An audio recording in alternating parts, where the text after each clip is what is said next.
Hello! Nice to see you again! Today, I'd like to introduce you to the history, legends, and mysteries of Fushimi Inari Taisha. Fushimi Inari Taisha was founded during the Nara period when a local magnate, Hata no Irogu, set the legend of the mochi target in motion. Since then, it has been cherished by the imperial court, military leaders, and commoners alike. Over the centuries, through the age of syncretism between Shinto and Buddhism, encounters with figures like Kūkai, the tale of the Kogitsune-maru, the mystique of the fox, and the endless rows of vermilion torii have woven a rich tapestry that still captivates millions of visitors today. Now, let me guide you into the world of Fushimi Inari Taisha. Sometimes, before dawn in Fushimi, I find myself wandering the quiet streets alone. As the deep indigo sky slowly softens with the first hints of morning light, I pass a familiar convenience store by the station and turn onto a quiet street. There, as if holding its breath, it awaits, Fushimi Inari Taisha. Beyond the vermilion ramen, a tunnel of torii stretches endlessly, as if a floating red corridor were gently blurring the boundaries of the world. That was my first encounter with this shrine. Or perhaps I had known of this place vaguely in my dreams long before. According to an old legend, it all began in Wado 4, 711 AD. In a time when Kyoto was still the capital, a magnate named Hata no Irogu chased after a mochi that transformed into a white bird. Witnessing rice sprouting from where the bird had dropped what might have been an egg or droppings, he enshrined a deity there. And so, the founding of Fushimi Inari Taisha was born. A mochi becomes a target for an arrow, only to turn into a swan. It sounds strange and fable-like, yet there's something quietly authentic and comforting about it. People often embrace such inexplicable events as deeply cherished legends, passed down through the ages. As Heian Kyo emerged, Fushimi Inari came to be revered by the imperial court, as one of the famed Meishin Taisha and among the 22 shrines.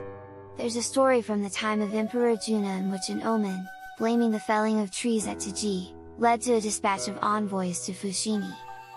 The divine rank bestowed by the court eventually rose to the highest, the Shoiki-ai. The phrase "the deity who guards the ancient capital" drifts through the air like an old sun on a city street, evoking a bittersweet nostalgia that has long drawn people to it. In the Kamakura and Muromachi periods, the wave of syncretism between Shinto and Buddhism washed over Inari as well. Within the shrine's precincts, subsidiary temples and training grounds for Shugendo emerged, blending Buddhist teachings and ascetic practices with Inari worship. People came to regard the mountain itself as a sacred dwelling, and some, clad in brown robes, made pilgrimages along the paths of Mount Inari. One legend tells of a young Kūkai, secluding himself in the mountains for training, encountering a luminous old man known as Ryutoda. With a head reminiscent of a dragon, this mysterious elder was variously described as either a retainer of the Inari deity or an enigmatic spirit. Although no one can ever confirm the truth, it is said that Kūkai received profound enlightenment from that mysterious meeting, setting him on the path to master esoteric Buddhism. Even now, when the wind rustles through the trees, I sometimes think I can hear the distant laughter of that old man. The tale of Kogitsune-maru is another well-known episode.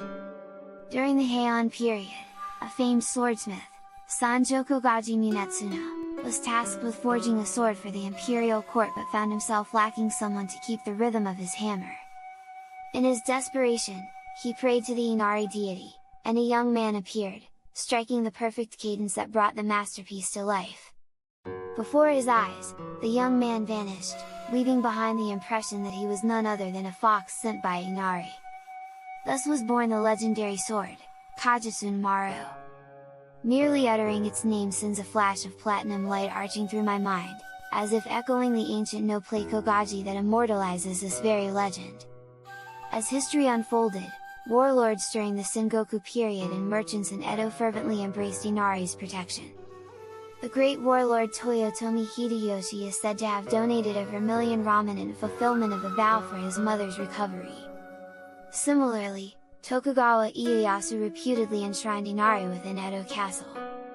Soon, the worship spread among the common people of Kyoto and Edo, with countless households enshrining their own Inari-san. It is believed that Fushimi Inari Taisha is the origin of more than 30,000 Inari shrines across Japan, its divine influence spreading like seeds carried on the wind.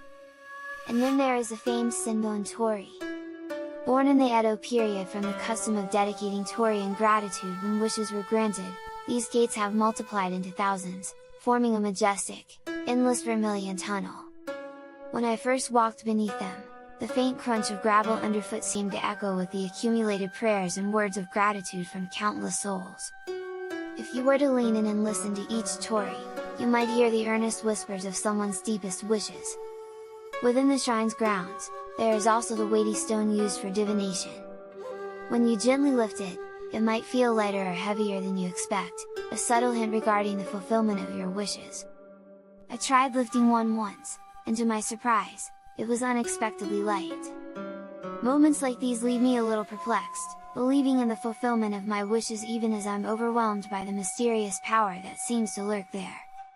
Fushimi Inari is also home to what are known as the Seven Mysteries, tales as elusive as the number of torii gates that seem impossible to count, or the rumor that taking soil from Mount Inari brings blessings, yet taking too much may incur a curse. Some say that at midnight, the lanterns at the small mounds begin to flicker in unison, as if a procession of foxes is making its way through the mountain. Whether these tales are true or not, they suit this uncanny place perfectly. Occasionally, when you pause and look around, the atmosphere shifts suddenly, as if the very fabric of reality thins, allowing an ancient time to peer out from its depths. The shrine's enshrined deity, Yukonamatama no Kami, is the god of food in Japanese mythology, long revered as the guardian of bountiful harvests. Over time, through the heartfelt prayers of the people, his divine protection expanded beyond agriculture to encompass prosperity and business and the safeguarding of various skills. In this syncretic age, he was merged with Dekiniden, worshipped as a goddess riding a fox. This layered heritage reflects the many cultural influences that have shaped Japan. On rainy days, as you climb the mountain along the wet Senbon torii and pause for a moment, it seems as though the path beneath your feet is built upon countless stories woven through endless time. With the Meiji Restoration came the decree to separate Shinto from Buddhism, and temples were removed from the shrine's precincts. Yet, the faith in Fushimi Inari persisted, bolstering the hearts of its worshippers. Renamed Fushimi Inari Taisha, it now draws millions of visitors each year, a big name not only among the locals but also among tourists from abroad. Even late at night, the shrine grounds remain open, and no matter when you visit, someone is always walking among the torii, alone, in a group, or following a tour guide. As you pass through thousands upon thousands of torii, what might you be thinking? Will your wishes be granted, or will you return with something entirely unexpected? As if emerging from a long, dreamlike dawn over Mount Inari, I find myself at the end of the torii tunnel, gazing at a small stone fox statue. There it stands, time-worn yet alive with expression, gently holding a sheaf of rice in its mouth.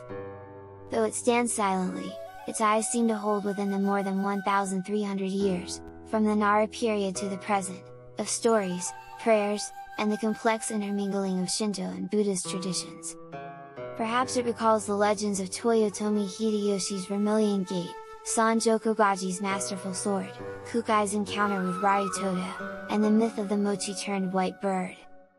All of these lie sealed within the fox's gaze, preserving their silence. Yet that silence is not empty. If you listen intently, you might catch a faint whisper, a signal, perhaps, arriving from the far end of time to usher us into a new day. As dawn breaks, the town fills with the sounds of everyday life. People head to work, students ride trains, and tourists once again pass beneath the torii with guidebooks in hand.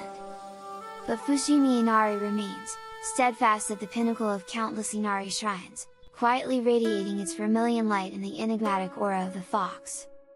I bow at the honden and begin my descent down the mountain. Sunlight streams in slender beams through the gaps between the torii.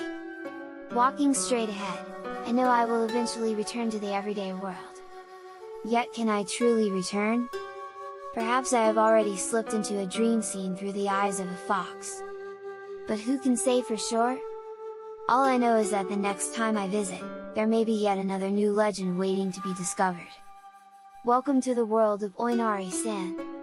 So whispers the Vermilion Corridor. How did you like it? If you'd like to learn more about the history of Japan, please subscribe to the channel. Until next time, goodbye!